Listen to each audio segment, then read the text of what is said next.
உலகம் நமக்கு புரிய ஆரம்பிக்கும், மனிதர்கள் புரிய ஆரம்பிப்பாங்க, மனிதர்களுடைய நடவடிக்கைகள் புரிய ஆரம்பிக்கும், மனிதர்களுடைய உண்மை முகங்கள் புரிய ஆரம்பிக்கும்.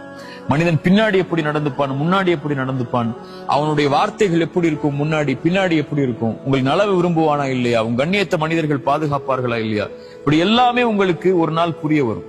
இப்ப எல்லாமே கைவிடப்பட்டுட்டோங்கிற நிலைமைக்கு நீங்க யோசிக்க ஆரம்பிப்பீங்க. இப்படித்தான் இந்த வாழ்க்கை இருக்குமா, எதுக்கு இந்த வாழ்க்கை, எதுக்கு இந்த மனிதர்களுக்கா, இந்த மனிதர்களோட நான் வாழணுங்கிற ஒரு எண்ணம் கூட உங்களுக்கு ஏற்படும். அப்ப இந்த குர்ஆனுடைய வசனம் உங்களுடைய உள்ளங்கள்ல வரணும். வஹுவ மஅக்கும் ஐனமா குன்தும்.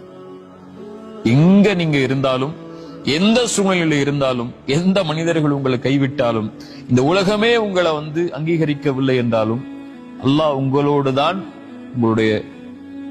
உங்களுடைய நிலைக்காகத்தான் அல்லாஹ் உங்களோட இருப்பான். வஹுவ மஅக்கும் ஐனமா குன்தும். எங்க இருந்தாலும், எந்த சூழ்நிலையில் இருந்தாலும் அல்லாஹ் வந்துருயா அல்லான்னு கேட்டா போதும். அல்லாஹ் நான் இயலாதவன், என்னிடத்துல வந்துரு, உன்னிடத்துல வர ஆசைப்படுறேன் அப்படின்னு நீங்க சொல்லிட்டா போதும்.